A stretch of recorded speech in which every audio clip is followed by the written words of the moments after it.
Mateus 5, versículo 13 até o versículo 16, a palavra do Senhor diz assim: Vocês são o sal da terra. Ora, se o sal vier a ser insípido, como lhe restaurar o sabor? Para nada mais presta, senão para, lançado fora, ser pisado pelos homens. Vocês são a luz do mundo. Não se pode esconder uma cidade situada no alto de um monte. Nem se acende uma lamparina para colocá-la debaixo de um cesto, mas num lugar adequado, onde ilumina bem todos os que estão na casa.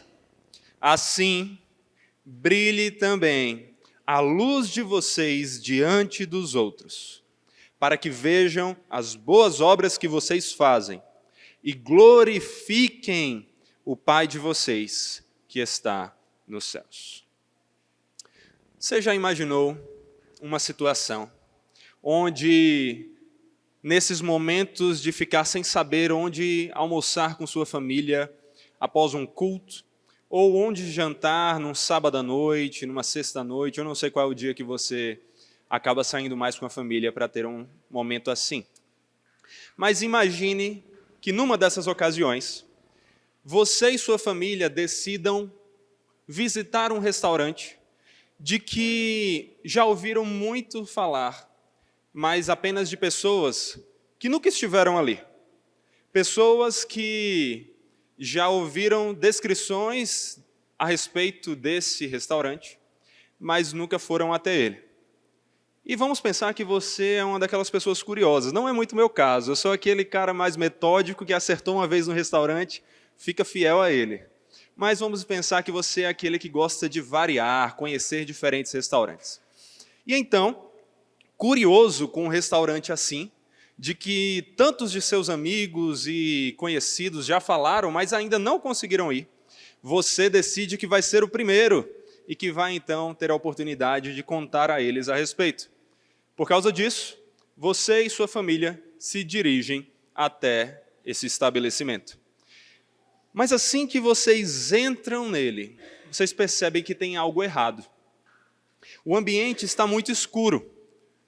Apenas alguns feixes de luz podem ser vistos aqui e ali, como se as lâmpadas estivessem escondidas ou mal posicionadas. Mas ainda assim, vocês são corajosos, intrépidos, decidem continuar a experiência. Já estão lá, como perder a viagem? Vamos dar uma chance? Vocês então, depois de tatear para conseguir encontrar as mesas e as cadeiras, se assentam. Ali, antes que tivessem tempo sequer para dar o suspiro de alívio, dão um grito de susto quando um garçom aparece do nada para recolher o pedido de vocês. Vocês, então, perguntam a ele onde está o cardápio, mas quando ele entrega para vocês, vocês não são capazes de enxergar, está escuro. E por isso, pedem que ele mesmo lhes diga as opções. Ao ouvir ali o que o restaurante oferece, cada um de vocês escolhe o próprio prato e fica aguardando até que a refeição chegue à mesa.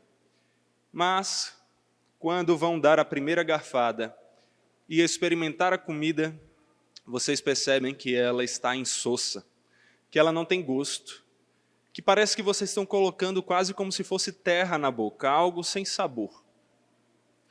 Já imaginou uma situação dessa? Já imaginou um restaurante assim?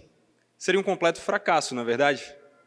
Seria algo que ninguém gostaria de conhecer. Restaurantes bons são aqueles que têm boa iluminação, ambientes confortáveis e, principalmente, que têm comidas saborosas, bem temperadas. Mas, da mesma forma que um restaurante é ruim se é mal iluminado, e se suas refeições não têm sabor, é um restaurante fajuto. Um cristão que não ilumina a sociedade ou dá sabor à terra é um cristão falso, que não está exercendo o que nasceu para fazer. O que o nosso texto está nos mostrando aqui é que os cristãos precisam ser sal e luz no mundo. E isso precisa ser enfatizado. Quem deve ser sal e luz no mundo? Aqui nós estamos dizendo que são os cristãos. Por quê? Alguma pessoa poderia dizer que todas as pessoas, todos os indivíduos, precisariam ser sal e luz. Mas o discurso de Jesus está indo diretamente para os seus discípulos e para aqueles que estavam atentos ouvindo as suas palavras. Ele está falando, como nós já percebemos ao longo da nossa série aqui no Sermão do Monte, com aqueles que são habitantes do reino de Deus, com aqueles que foram salvos, transportados do reino das trevas para o reino da luz, aqueles que são seus discípulos, que ouvem as suas palavras e que tiveram a sua vida e o seu caráter transformados pelo Senhor. Jesus está falando com os cristãos. Quem deve ser sal e luz? Os cristãos. Você é um cristão? Você é um discípulo do Senhor? Você ouve atentamente as palavras do seu mestre e busca viver de acordo com elas? Então aqui ele tem mais uma instrução para você. Você precisa ser sal e você precisa ser luz. Mas o que é ser sal e luz? Antes da gente entrar no assunto específico, vale a pena a gente fazer um comentário aqui sobre metáforas de maneira geral. O que nós encontramos aqui nesse texto é uma metáfora. É algo ou alguém sendo referido por meio da característica pertencente a alguma outra pessoa ou alguma outra coisa. Nós usamos muitas metáforas no nosso dia a dia, não é verdade? Por exemplo, se nós estamos no trânsito e de repente vemos que está tudo parado, porque alguém está indo muito devagar. Como muitas vezes nos referimos a essa pessoa? Esse aí é uma tartaruga. Chamamos essa pessoa de tartaruga. Mas o que nós queremos dizer com isso? Qual é o objetivo da metáfora? O que uma metáfora expressa? Será que quando dizemos que aquela pessoa é uma tartaruga, estamos querendo dizer que essa pessoa tem uma pele verde? Ou que ela vive muitos anos? Essas duas coisas são características também de uma tartaruga. Estamos querendo dizer que ele é realmente uma tartaruga ou que ele tem todas as características de uma? Não. Estamos pensando em uma característica específica desse animal para se referir a essa pessoa. No caso aqui, estamos dizendo que essa pessoa é devagar como uma tartaruga. Quando nós estamos vendo essas metáforas serem usadas aqui, quando nós olhamos, por exemplo, para o que Jesus quer dizer com o ser sal, nós precisamos entender qual é a característica do sal a que Jesus está se referindo. O sal tem muitas características, mas observe o texto. O que é que ele diz? Vocês são o sal da terra. Ora, se o sal vier a ser insípido, se o sal perder o seu sabor, qual é o foco, qual é a característica do sal que está sendo atribuída a você, que está sendo dada aos cristãos? O sabor. O foco aqui não é o sal como nenhuma outra coisa, mas é o sal como aquele responsável por dar sabor à comida. Muitos usam aqui a referência para dizer que os cristãos têm que ser sal, porque o sal conserva, e os cristãos têm que conservar o mundo. Isso é um erro? Não, os cristãos têm que ir trabalhar para evitar que o mundo se perca nas trevas em seus pecados. Mas qual é o foco de Jesus aqui? É na característica do dar sabor. O foco é que o sal salga a comida, ele dá sabor à comida. Recentemente, por exemplo, a Raíssa precisou viajar para levar os meninos aqui a Campinas, para que eles tivessem ali um momento de atividades com outros colegas que também estão estudando e aprendendo. E quando isso acontece, cabe a mim esquentar uma boa e velha marmita. Mas marmitas, muitas vezes, não são aquela coisa que está bem temperada, está completamente pronta. São coisas que estão ali no caminho, né, para você finalizar. Então, assim como todas as vezes eu faço, eu tive que ligar para ela, primeiro para saber onde estava a marmita. Qual é o homem aqui que teve que ligar para a mulher para perguntar onde estava alguma coisa, né? Tive que procurar saber onde estava a marmita, e quando a encontrei, então, fui colocar para esquentar. Esquentei, trouxe para comer, mas na primeira garfada, o que é que eu percebi? Que faltava um pouco de sal. Olha, eu não estou aqui para insultar a minha esposa através de uma ilustração. A Raíssa cozinha muito bem, faz alimentos maravilhosos, gosto bastante da comida dela. Mas marmita tem essa característica, normalmente você tem que temperar mais. E comida sem sabor é muito ruim, não é, gente? Você pegar um prato num restaurante, ou mesmo na sua casa, que está sem sal, que está sem sabor, parece que não tem graça. Parece que comer perde o seu aspecto de diversão e se torna simplesmente uma obrigação ali, não é? Então, o que é que eu fiz? Peguei o bom e velho sal. Inclusive, na semana que eu ia falar sobre ser sal. O que é que acontece na mente do pregador? A ilustração. Coloquei ali e a comida ficou boa. O sal tem um objetivo.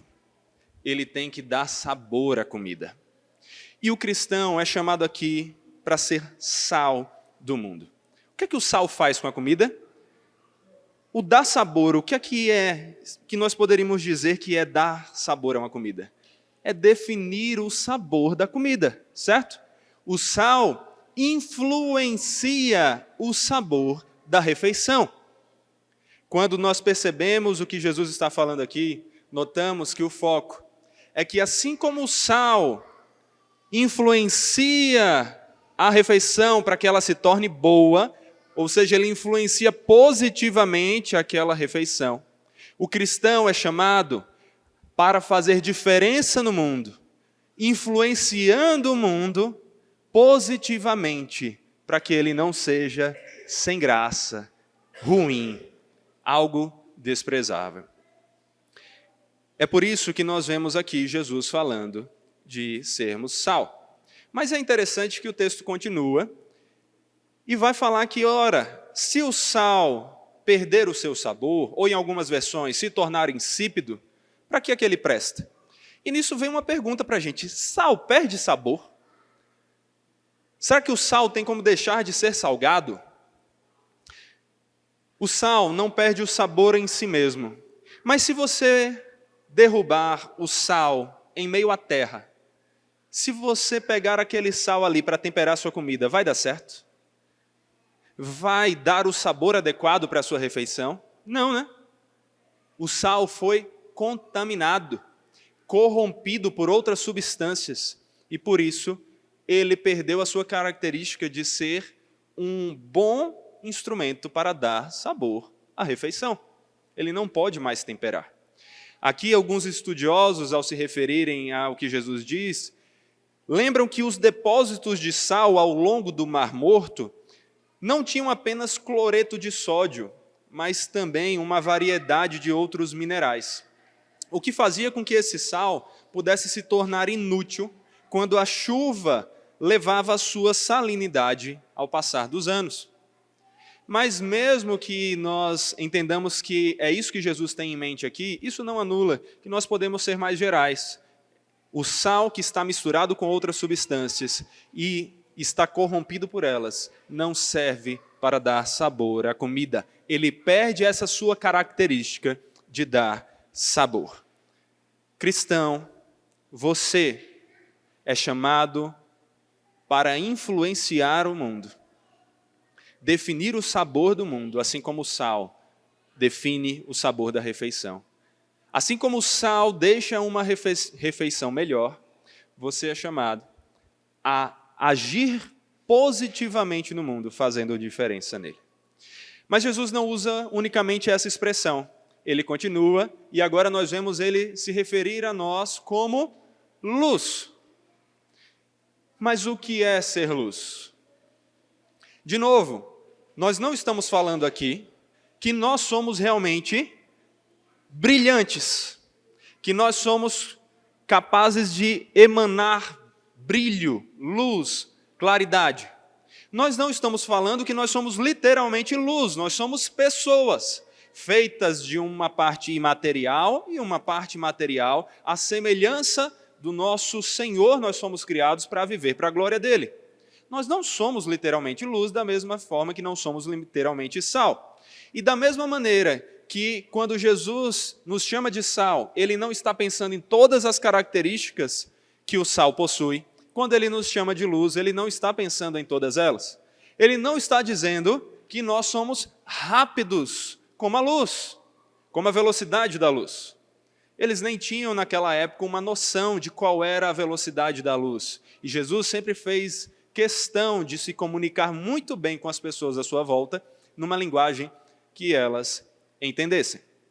O que é que Jesus quer dizer aqui com ser luz? Olhe para o seu texto. O que é o foco dele? O que é que o texto continua a falar? Nós vemos aí Jesus falando que a luz brilha, que a luz tem que brilhar. Esse é o foco que Jesus traz aqui para a luz. O que a luz faz? Olha aqui, olhe para cima. Nós temos luzes aqui. O que a luz está fazendo? Ela clareia o ambiente. Ela define qual é o brilho daquele local. Ela torna aquele local melhor, mais fácil de ser entendido, um caminho mais fácil para nós seguirmos.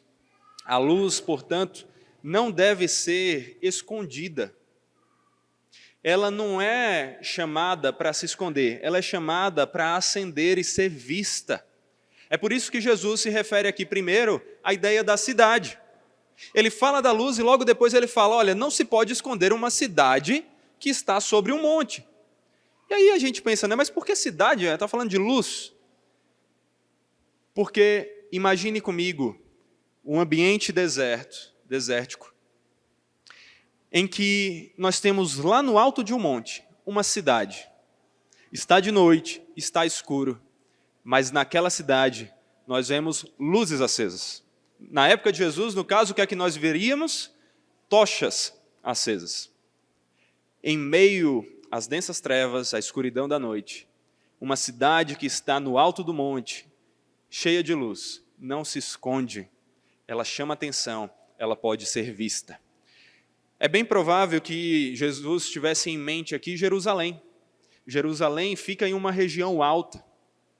E Jerusalém é usada como um símbolo, muitas vezes, para se referir ao povo de Deus, a quem a Escritura repetidas vezes diz que deveria ser o quê? Luz para as nações. Jesus está dizendo, Jerusalém, o meu povo, não pode se esconder. Da mesma forma que um peregrino que estava retornando de noite à sua cidade, era capaz de enxergar a luz de Jerusalém, com suas tochas acesas, e assim saber o caminho que deveria seguir para se encontrar de novo em segurança na cidade santa. O cristão é chamado para brilhar a luz que vem do Senhor e aponta para o Senhor, para que aqueles que estão nas trevas da noite encontrem não somente a cidade santa, mas o Deus Santo e Todo-Poderoso. É por isso que a luz não deve se esconder. É por isso que Jesus diz, olha, ninguém acende uma luz para escondê-la debaixo de algo. Ninguém coloca a luz em um canto que ela não pode cumprir o seu objetivo, de clarear, de brilhar, de ser vista e de facilitar a visão. Isso não faz sentido. Ninguém esconde a luz debaixo de um cesto ou de nenhuma outra coisa. O que é que nós fazemos com a luz? Posicionamos ela num local muito adequado, espalhando por todo o ambiente, para que ela clareie aquele lugar e ele seja um local melhor. Se nós desligássemos todas essas luzes daqui, se nós fechássemos aquele portão, como nós nos enxergaríamos aqui?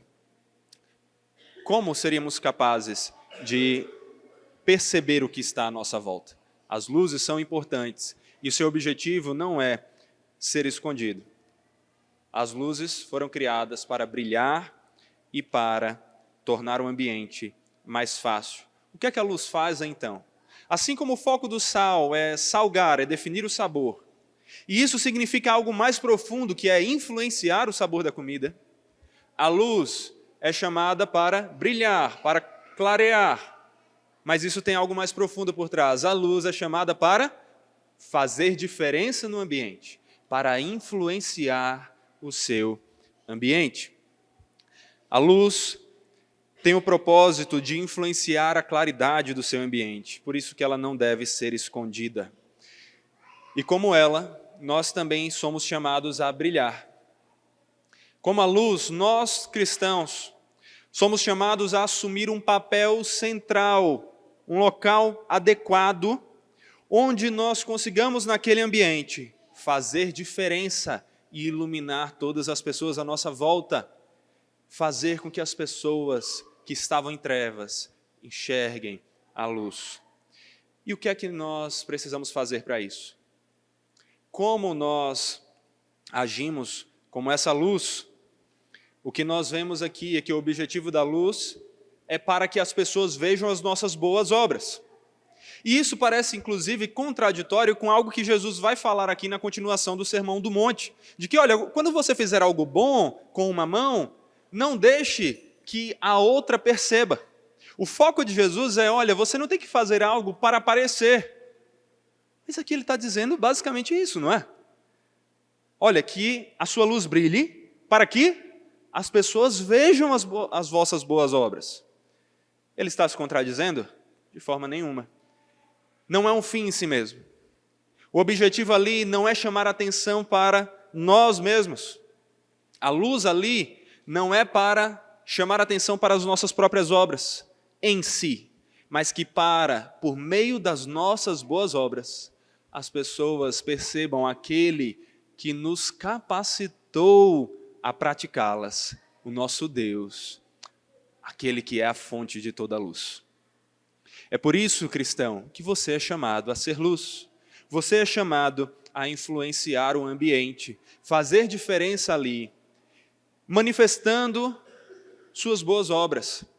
Mas para que você seja reconhecido, para que as pessoas achem você incrível, não. Para que as pessoas pensem, por que esse, que é tão pecador quanto eu, tem vivido dessa maneira? O que tem de diferente nele? É alguém que está acima dele. É o Deus dele. Assim como o sal foi feito para dar sabor, a luz foi feita para brilhar. Assim como o sal influencia o sabor da comida, a luz influencia a claridade do seu ambiente. Assim como nós fomos chamados de sal por causa do nosso dever de influenciar o sabor da comida das pessoas à nossa volta. Nós somos chamados de luz por causa do nosso dever de clarear o ambiente, de iluminar todos que estão ao nosso redor, de influenciar a vida delas. Em resumo, o que nós aprendemos com esse texto é que ser sal e ser luz são duas figuras usadas por Jesus aqui para dizer a mesma coisa. Cristão, você tem que influenciar positivamente o mundo em que se encontra. Você tem que fazer diferença na sociedade que você está, diferença na vida das pessoas com quem você vive. Você tem que influenciá-las positivamente. Essa é a ideia principal desse texto. Os cristãos devem influenciar o mundo. Mas nós precisamos entender também maneiras em que isso acontece. Maneiras mais práticas em que nós devemos agir, sendo sal e luz nesse mundo, influenciando este mundo. E a primeira que eu quero trazer para você aqui, que você guarde no seu coração é: não desapareça, apareça. Não desapareça, apareça. Observe que Jesus não está falando aqui que nós devemos ser sal dentro do saleiro, escondidos ali, onde estamos apenas dentro do nosso grupinho, sem influenciar nenhuma refeição, sem influenciar nada à nossa volta. Ele diz aqui que nós devemos ser luz, mas não debaixo do cesto, não escondidos, mas onde nós conseguimos fazer diferença em todo o ambiente. Jesus não quer que nós nos escondamos como cristãos. Ele quer que o sal esteja presente na comida e a luz centralizada e descoberta para iluminar todos na sala. Durante muito tempo, meus irmãos, ao olharmos para a história da igreja, nós percebemos que cristãos, fiéis ao Senhor em muitas coisas, cheios de luz, capazes de salgar positivamente aquele mundo, se esconderam, se isolaram, falharam em influenciar o ambiente, em fazer diferença. Eles preferiram se trancar. Se trancar onde? Se trancar em monastérios.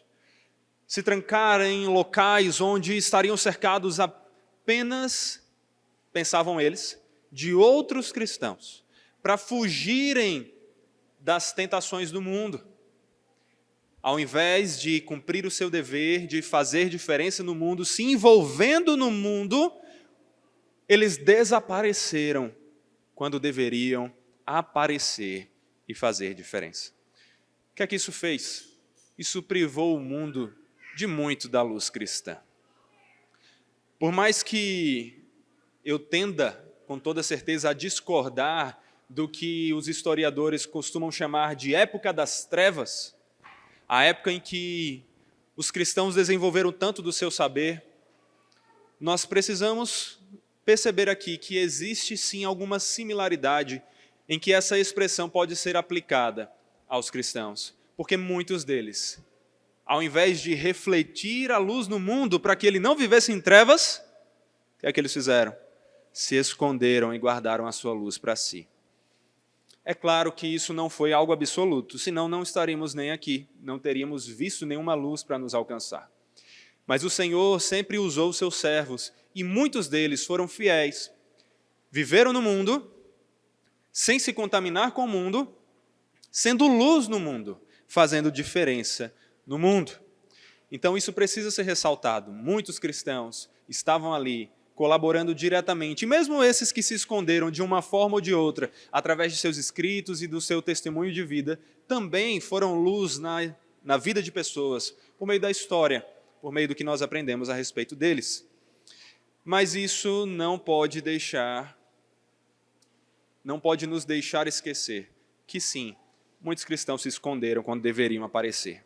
E hoje em dia não é tão diferente no meio cristão. Talvez você pense, mas hoje, olha aqui, no meio protestante, ninguém está se escondendo em monastério. Ninguém está se escondendo aqui.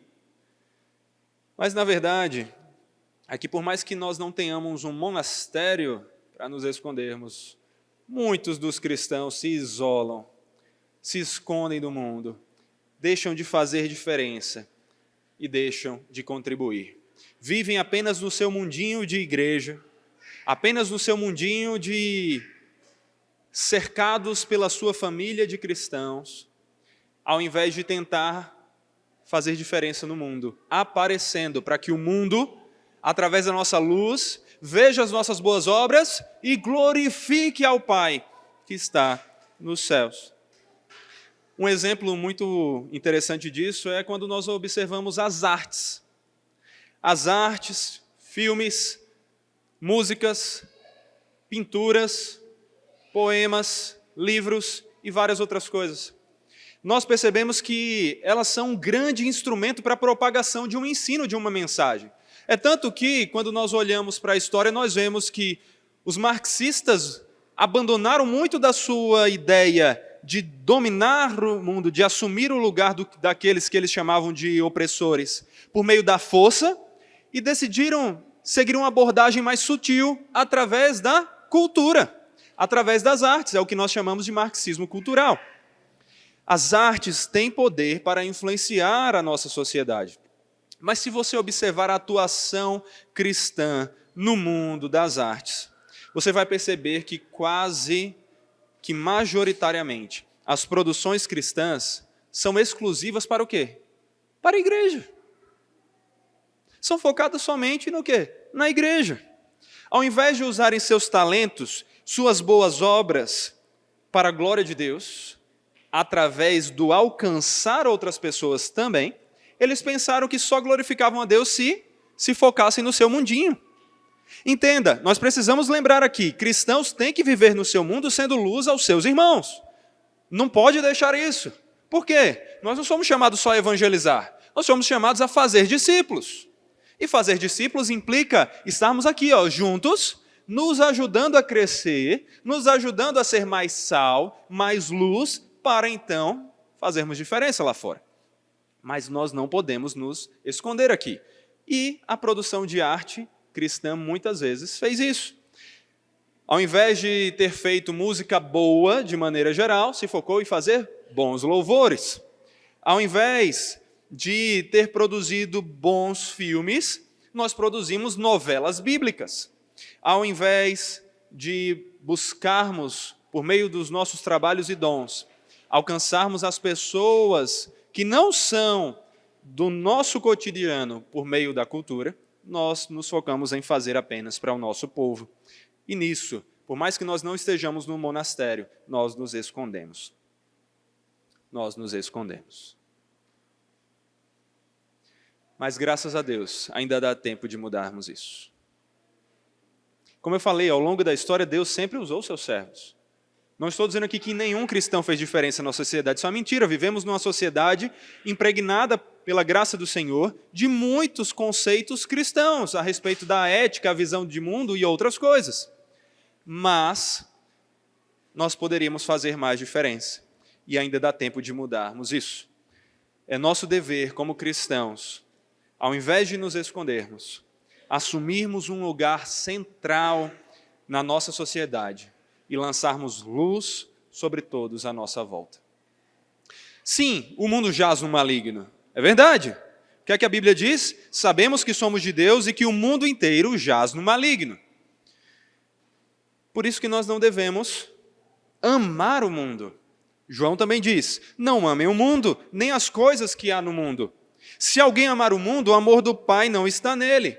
Porque tudo que há no mundo, os desejos da carne, os desejos dos olhos e a soberba da vida, não procede do Pai, mas procede do mundo. Ora, o mundo passa, bem como seus desejos, mas aquele que faz a vontade de Deus permanece para sempre.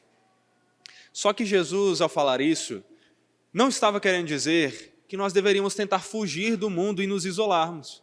Ele disse que nós não deveríamos amar o mundo, mas ele não quis que fôssemos embora do mundo. O que aqui ele mesmo diz?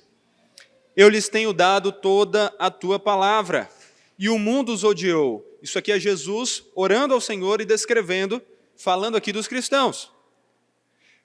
O mundo os odiou porque eles não são do mundo. Nós não somos do mundo. Como também eu não sou, disse Jesus. Não peço que os tire do mundo, mas que os guarde do mal. Sim, não ame o mundo. Cuidado para, fugindo de um extremo, não cair no outro, de se misturar com o mundo ao ponto de amá-lo. Mas não fuja do mundo. Seja luz no mundo, enquanto o Senhor guarda você do mal. O que nós vemos aqui é que, enquanto permanecemos no mundo, não devemos nos esconder dele ou tentar fugir dele. Não, Jesus não quis que nós fizéssemos isso. Ele quis que permanecêssemos aqui e lutássemos. Meus irmãos, nós estamos em guerra contra o mundo. Nós estamos em guerra. Se nós nos acovardarmos, nos escondermos, nós estaremos deixando que o mundo vença. Não é isso que um soldado deve fazer. Nós não podemos fazer isso. Nós devemos assumir os nossos postos. Devemos lutar com todas as nossas armas que o Senhor mesmo nos deu. A oração, a palavra, o testemunhar e proclamar o Evangelho. Nós somos chamados para atacar com a luz do Senhor aqueles que estão em trevas. Não para que eles sejam destruídos, mas para que eles sejam resgatados. Nós somos chamados para que aqueles que nasceram em trevas, mas fazem parte dos eleitos do Senhor, sejam resgatados por Ele, através do nosso uso como instrumentos. Você é chamado a fazer luz. E por mais que essa guerra seja realmente perigosa, por mais que sim, tenhamos que ter cuidado para preservar a nossa vida, nós não devemos temer, porque Deus está conosco e Ele nos promete a vitória.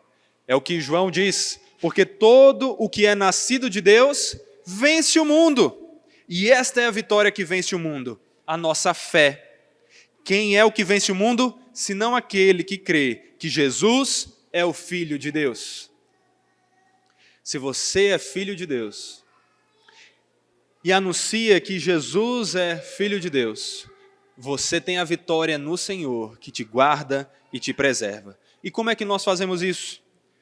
Fazendo nossas boas obras, vivendo de acordo com a vontade de Deus, dando testemunho, amando e servindo o próximo, para que esse serviço que nós prestamos ao próximo faça com que ele nos perceba. Mas não como foco em nós mesmos, o foco não é a nossa adoração, isso é pecado, é idolatria. Mas sim para que através do olhar para nós, ele veja que há em nós algo muito maior do que nós somos. Ele perceba o nosso Deus. Nós não somos estrelas. Tire da sua cabeça que você é luz no sentido de que você é uma estrela. Você não é chamado para brilhar de uma forma tão bonita que as pessoas se encantem com sua beleza e se mantenham olhando para você. Você não é uma estrela. Cristão não é estrela. Cristão é holofote. Ninguém quer ficar olhando para o holofote, não. Se você tentar permanecer com seus olhos na luz do holofote, você vai ficar cego. Qual é o objetivo dos holofotes? Eles estão ali para apontar para a gente um lugar. Cristãos são faróis que apontam para nós o caminho a ser seguido. E para onde nós devemos apontar? Devemos apontar para o nosso Deus. É nele que as pessoas que vivem em trevas serão resgatadas delas da mesma maneira que nós fomos. E é por isso que ao invés de nos escondermos no ambiente da igreja e na nossa casa, tendo contato apenas com crentes, que você deixe que sua comunhão com seus irmãos o fortaleça para que então você vá, saia e seja luz na vida das pessoas à sua volta que ainda não conhecem o Senhor.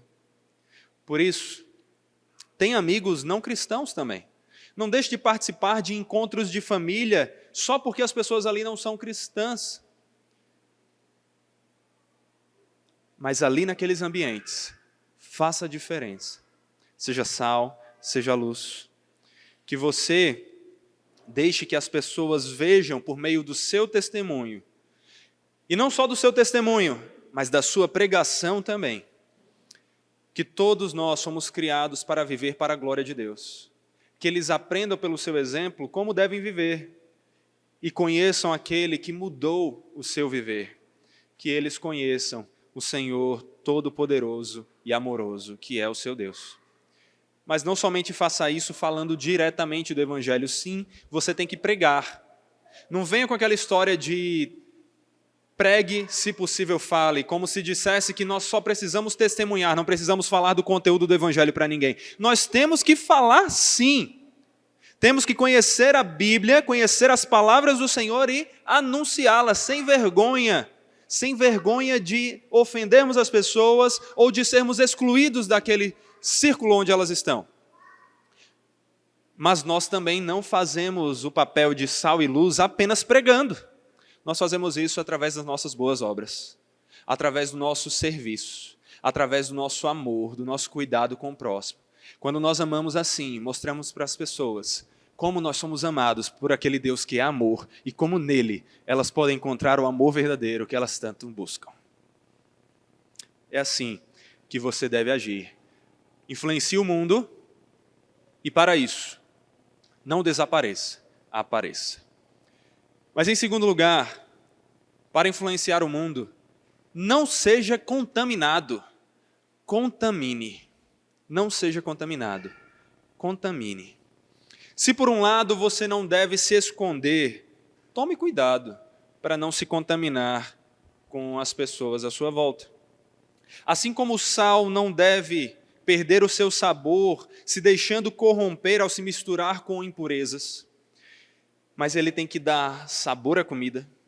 Assim como é papel da luz não se esconder nas sombras de algo, mas iluminar tudo à sua volta, também é papel do cristão não se deixar contaminar e influenciar pelo mundo, mas contaminar e influenciar o mundo à sua volta. E para isso nós precisamos ter sim certos cuidados. Eu quero trazer aqui 2 cuidados que você tem que ter para que você não se contamine, mas contamine.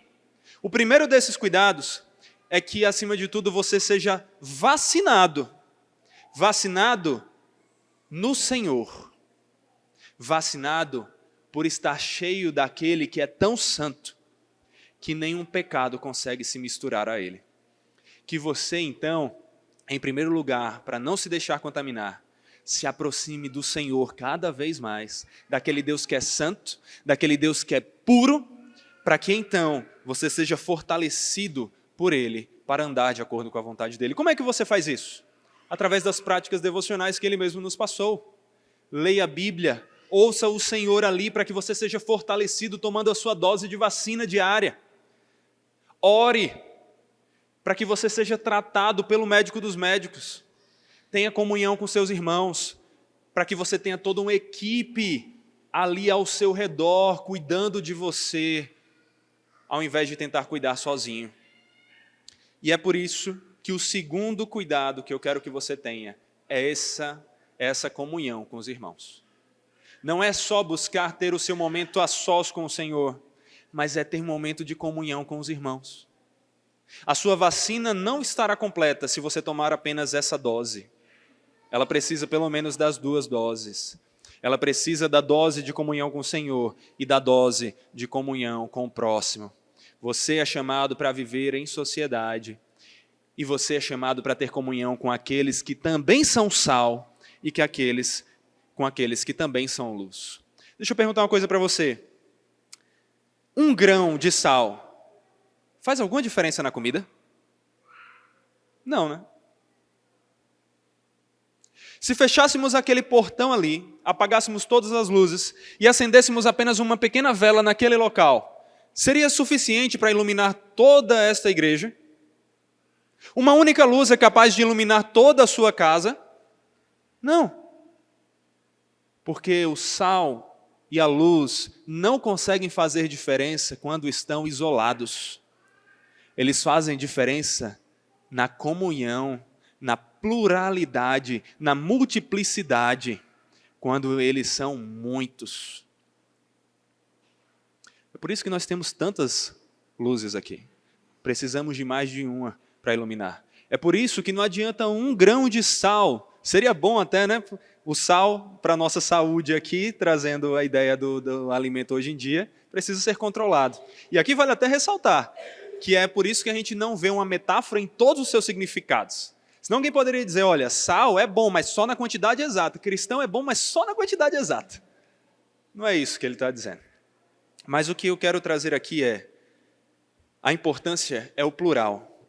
Os cristãos, plural, são sal e luz. Você sozinho não passa de 1 grão e de uma faísca.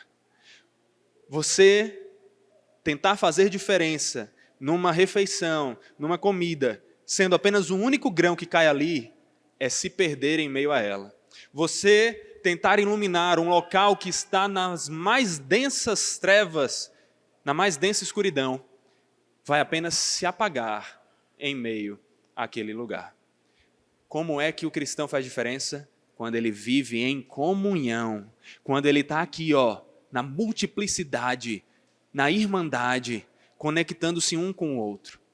Quando é que uma fogueira faz diferença? Quando ela está cheia de outras faíscas ali, vários locais. Como é que uma casa é iluminada? Quando nós temos várias luzes espalhadas por ela.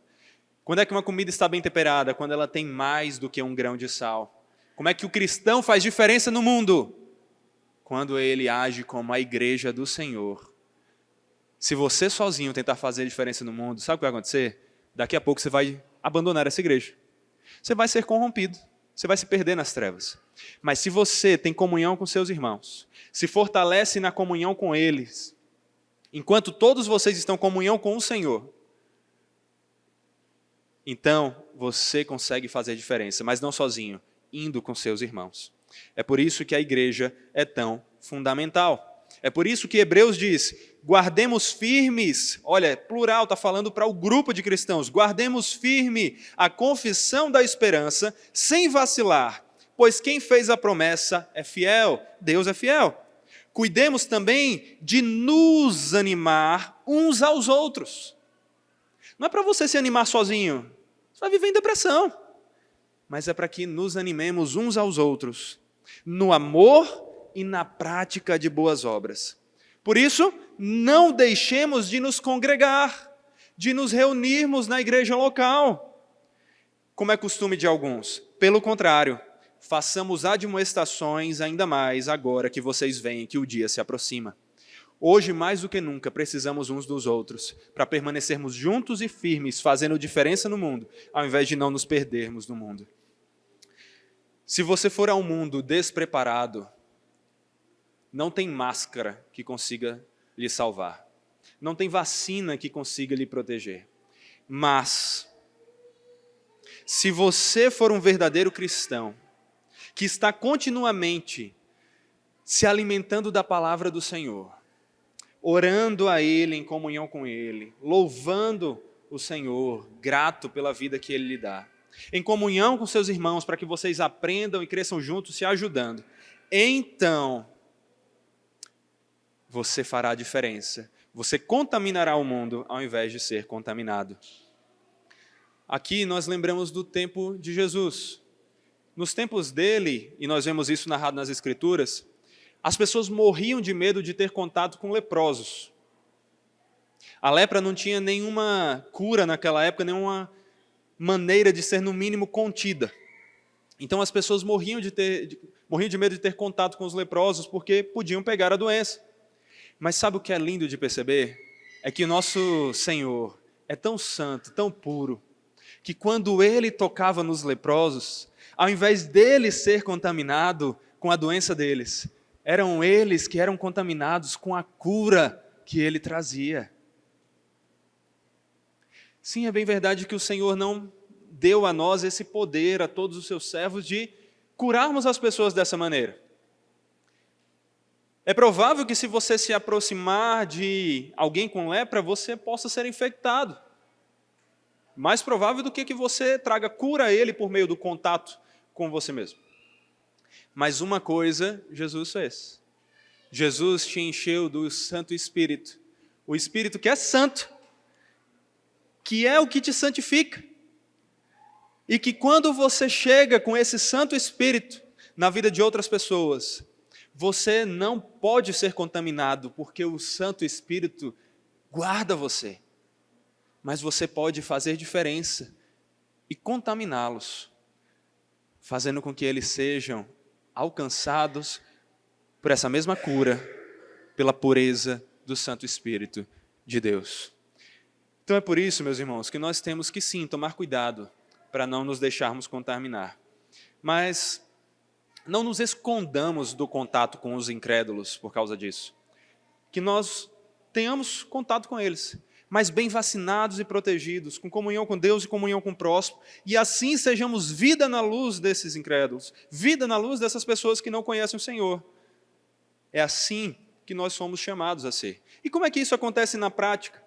Isso significa aqui que agora você pode ir para uma festa, onde você vai beber, encher a cara, usar drogas, sair ficando com um e com o outro, só para que você alcance pessoas que vivem assim e consiga ser luz na vida delas?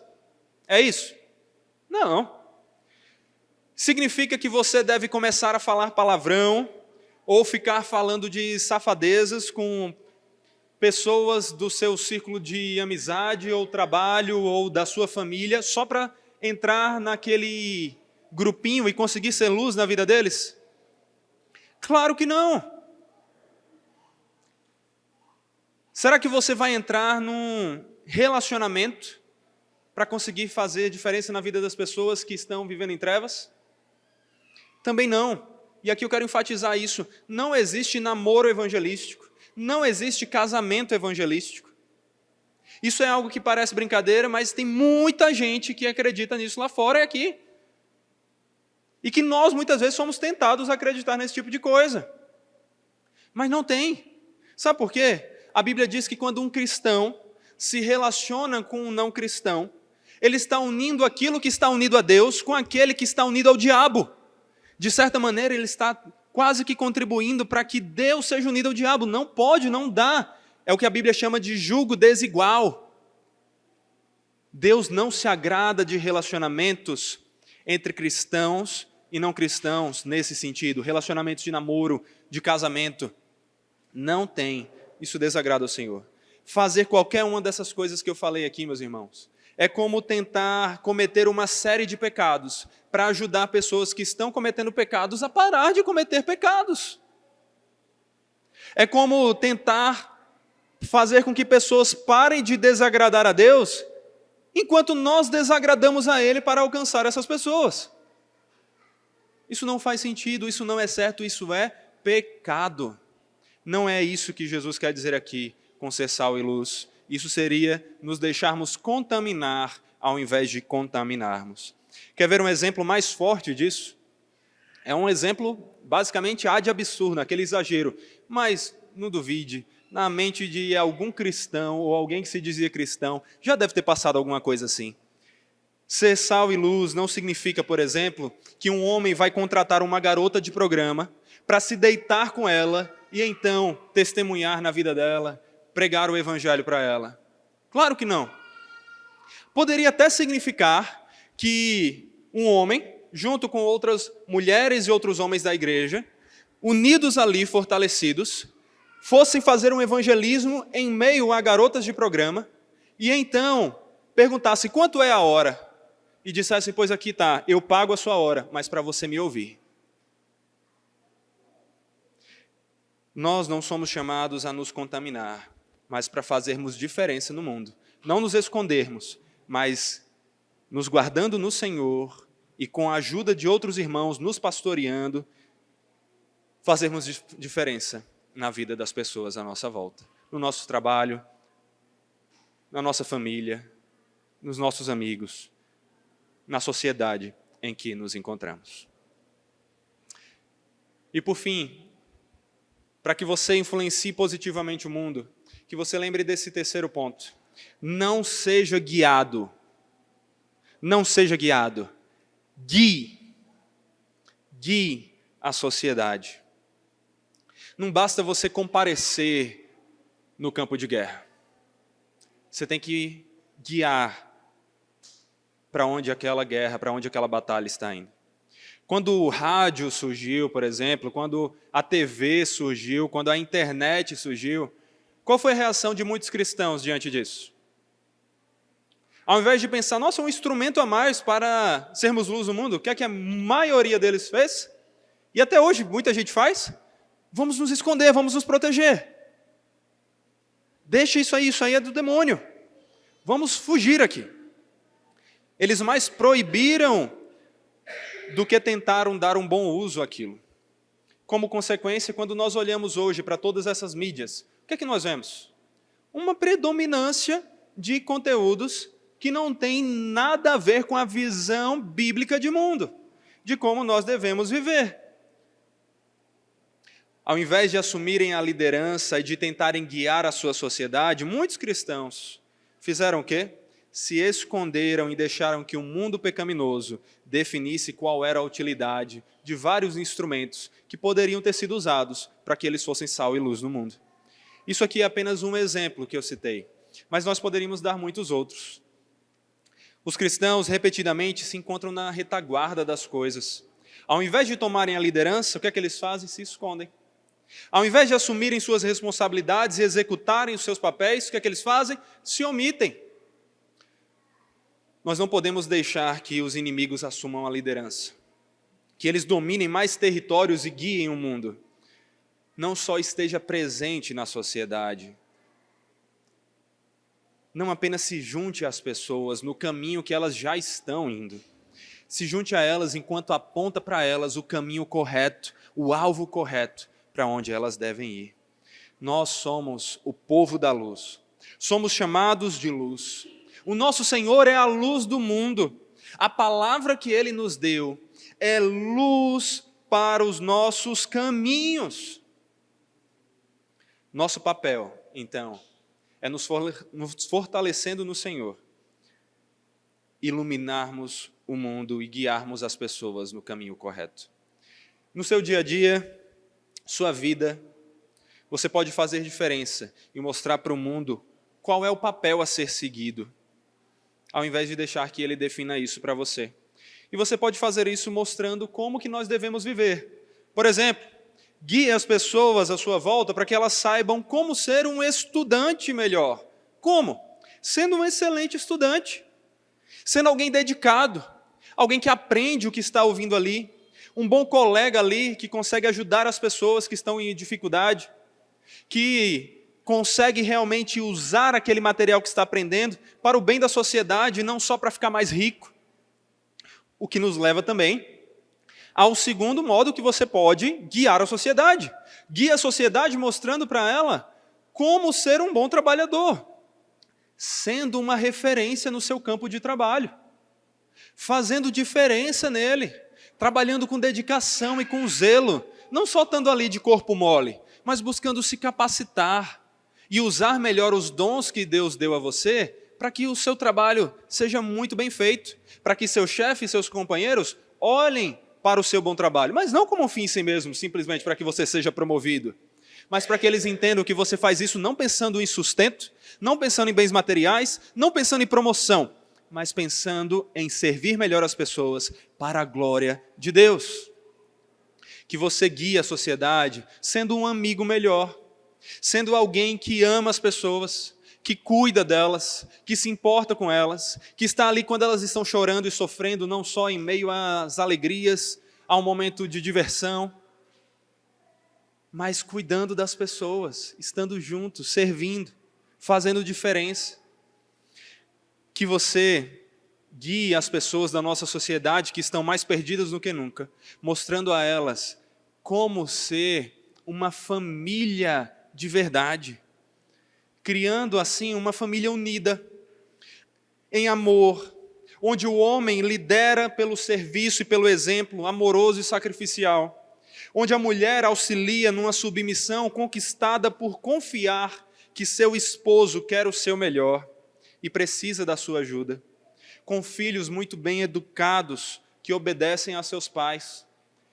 Construa uma boa família e mostre ao mundo como deveria ser uma família. Acima de tudo, guie as pessoas para que saibam como ser um filho de Deus. Você não é um filho de Deus? Deus não te adotou por causa das obras de Cristo Jesus, o Filho unigênito?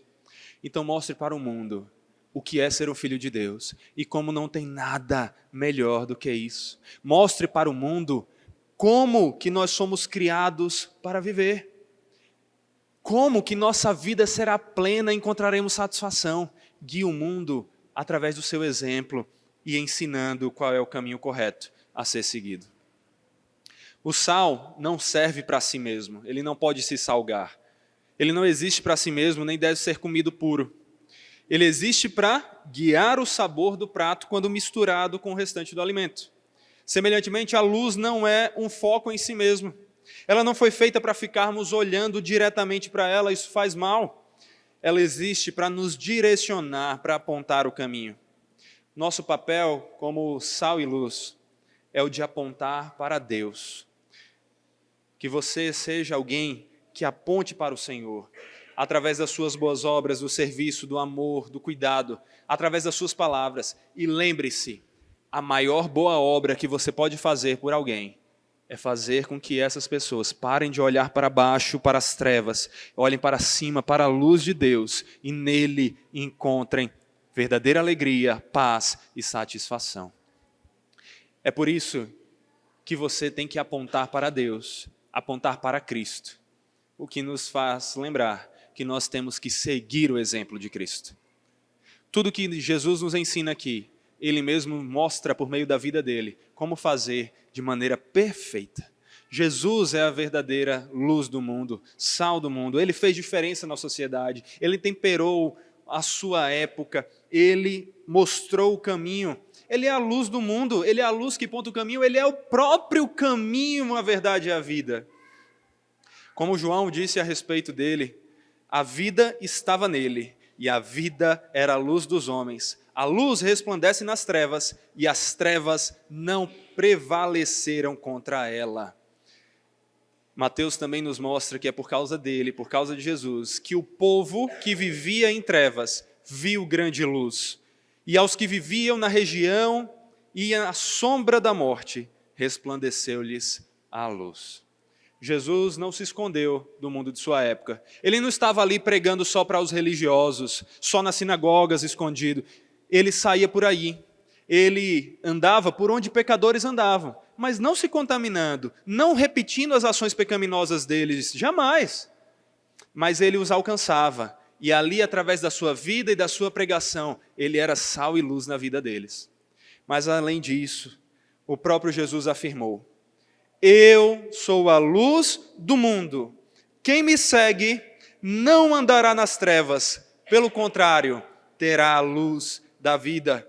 Eu vim como luz para o mundo, a fim de que todo aquele que crê em mim não permaneça nas trevas. As Escrituras nos declaram que foi pela luz de Jesus que Deus nos resgatou do império das trevas para o reino de seu Filho amado, em quem nós temos a redenção e a remissão dos pecados. Essa salvação que Jesus nos deu, o Evangelho, foi a maneira pela qual ele mais foi sal e luz no mundo. A maior e a melhor das diferenças que ele fez nesse mundo e que ele fez na nossa vida. Ele nos mostrou como fugir das trevas e encontrar refúgio na luz. Como sair da escuridão, do caixão onde estávamos mortos e encontrarmos com o nosso Deus na cidade celestial. Jesus nos mostra que o viver e pregar o Evangelho é a melhor coisa que nós podemos fazer para ser sal e luz nesse mundo. Que então você se capacite para isso. Que você aprenda com aquele que foi tão influente no mundo, que ele influenciou a história inteira, mais do que qualquer pessoa. É tanto que a história é dividida entre antes e depois dele. Você tem que guiar as pessoas à sua volta, influenciando o mundo. Então aprenda com aquele que é o guia por perfeição. Aquele que não guia somente até o caminho, mas que é o próprio caminho. E sabe quem é que vai conduzir você nisso tudo? É o próprio Deus. É Deus quem vai capacitar você a fazer isso. Sabe por quê? Porque é seguindo o nosso guia, a luz que nos aponta o caminho, que nós vamos ser sal e luz no mundo, sabendo que é o santo que nos salvou, que é o mesmo santo que continua nos santificando e que vai nos apresentar perante ele, sem mancha, nem ruga, nem coisa semelhante, porém santos e sem defeitos. Confiantes, meus irmãos, de que aquele que começou a boa obra em nós e nos chamou a desenvolver a salvação que ele nos deu, é também aquele que opera em nós tanto querer como realizar segundo a sua boa vontade. Que nós sejamos sal e luz. Se ele nos mandou ser sal e luz nesse mundo, fazendo a diferença na sociedade, guiando as pessoas ao apontar para aquele que é a fonte da luz, a fonte da alegria, a fonte da salvação, ele também vai nos guiar e capacitar a realizar tudo isso. E não somente isso, ele vai nos preservar de toda contaminação durante esse caminho. É por isso que nós devemos terminar aqui com a oração de um servo do Senhor, que apesar de muitos de seus erros, inclusive de ter se escondido no monastério, mas através dos seus ensinos foi luz no mundo. Santo Agostinho, Agostinho de Hipona, alguém que nos ensinou uma oração que eu quero que nós repitamos aqui agora. Então feche seus olhos e oremos ao Senhor e digamos ao Senhor: dá o que ordenas e ordena o que quiseres. Santo Deus Todo-Poderoso, o Senhor nos manda ser sal e luz nesse mundo. Então nos capacite, nos faça sal e luz, nos preserve como sal e luz e nos use como sal e luz. O Senhor quer que nós não nos escondamos do mundo, mas apareçamos no mundo e o influenciemos. Então, Não nos deixe fugir, não nos deixe esconder em nós mesmos, mas que nós apareçamos brilhando a tua luz. O Senhor quer que nós não nos contaminemos, mas que nós contaminemos o mundo, façamos diferença no mundo. Que o Senhor então faça com que a luz que há em nós seja muito maior do que as trevas que cercam o mundo. O Senhor quer que nós não sejamos guiados pelas trevas, mas guiemos para a luz. Então, que a tua palavra seja lâmpada para os nossos pés e luz para os nossos caminhos, e que o Senhor nos guie a Jesus Cristo, que é a luz do mundo. Não nos deixe esconder e fugir das nossas responsabilidades, mas que nos fortaleçamos crescendo como discípulos dentro do contexto da igreja local, para então, juntos como discípulos e igreja, sermos luz nesse mundo, pregando por meio do nosso testemunho, fazendo boas obras, servindo, cuidando das pessoas e também anunciando o teu evangelho para que elas sejam salvas. É o que nós te pedimos e agradecemos. Em nome de Jesus. Amém.